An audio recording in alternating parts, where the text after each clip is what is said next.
Hi friends, வணக்கம் and welcome to எங்கள் வீட்டு சமையல். நம்ம இன்றைக்கி வந்து ஹோல் வீட் மோமோஸ் எப்படி பண்ண போகிறோம் அப்படின்றது தான் பார்க்க போகிறோம். சரி வாங்க வீடியோக்குள்ளே போயிடலாம். ஹோல் வீட் மோமோஸுக்கு என்னென்ன பொருட்கள் தேவைன்னு நம்ம இப்போ பார்ப்போம். இது வந்து ஒரு 300 கிராம் கோதுமை மாவு, நல்ல டைட்டாக சப்பாத்தி மாவு மாதிரியே தான் பண்ணினேன். ஆனால் நல்லா டைட்டாக பண்ணிடணும். கொஞ்சோண்டு எண்ணெய், கொஞ்சோண்டு உப்பு போட்டு நல்லா பிணைஞ்சி வச்சுக்கோங்க. முட்டைக்கோஸு, கொஞ்சோண்டு கேரட்டு, பீன்ஸு, ஒரு 10 பல் பூண்டு, ஒரு பீஸு இஞ்சி, வெங்காயத்தாள் இப்படி நறுக்கி வச்சுக்கோங்க. அதனோட வெங்காயத்தை இப்படி சின்ன சின்னதாக நறுக்கி வச்சுக்கோங்க. ஒரு ஸ்பூனு இது சுகரு, உப்பு, மிளகுத்தூள், சில்லி சாஸ், சோயா சாஸு, கொஞ்சோண்டு வினிகரு.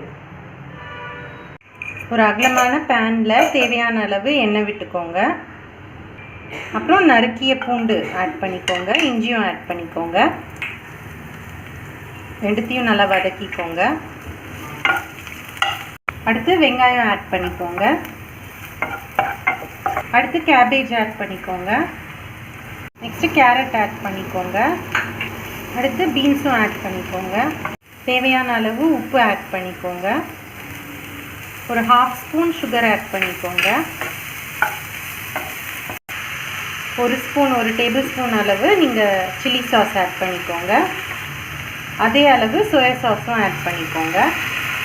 ஒரு 1/2 ஸ்பூன் அளவு வினிகர் ஆட் பண்ணிக்கோங்க. இது வந்து எடிபிள் வினிகர். அப்புறம் மிளகுத்தூள் ஆட் பண்ணிக்கோங்க. கடைசியாக அந்த ஸ்ப்ரிங் ஆனியன்ஸோட அந்த லீஃப்லாம் ஆட் பண்ணிக்கோங்க.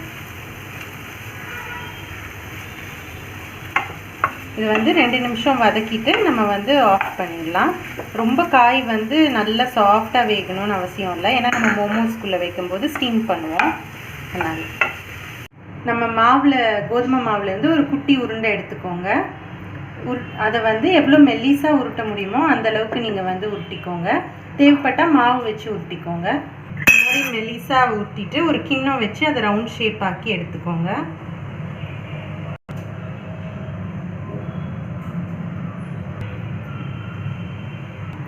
இப்போது இதில் வந்து கொஞ்சம் ஃபில்லிங்ஸ் வந்து போட்டுக்கோங்க. ஒரு ஸ்பூன் வச்சுக்கோங்க. நிறையா வச்சிங்கன்னா வெளியில் வந்துடும். வச்சுட்டு அப்படி லைட்டாக ப்ளீட் பண்ணிக்கோங்க.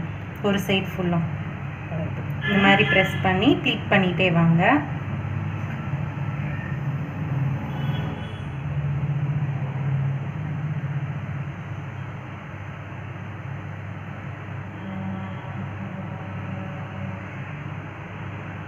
அப்புறம் ஆப்போசிட் சைடு வந்து அதை அப்படியே ப்ரெஸ் பண்ணிடுங்க.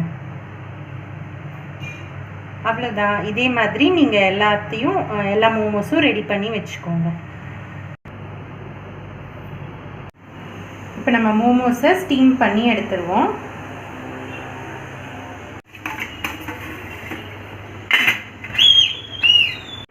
இப்போ 10 நிமிஷம் ஆயிடுச்சு. நம்ம மோமோஸ்லாம் வெந்துருச்சு. நம்ம திறந்து பார்ப்போம். ஹோல் வீட் மோமோஸ் சட்னியோட சூப்பராக தயாராகிடுச்சு. மோமோஸ் சட்னி அடுத்த வீடியோவாக வந்துக்கிட்டே இருக்குது. ஸோ நீங்கள் பார்க்கலாம். ஸோ நீங்களும் ட்ரை பண்ணி பாருங்கள். ட்ரை பண்ணிவிட்டு உங்களோட ஃபீட்பேக்கை எங்களுக்கு கமெண்ட்ஸாக போஸ்ட் பண்ணுங்கள்.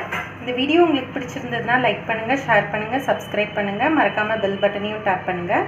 அப்போ தான் எங்களோட ரெகுலர் அப்டேட்ஸ் உங்களுக்கு வந்து சேரும். தேங்க்யூ.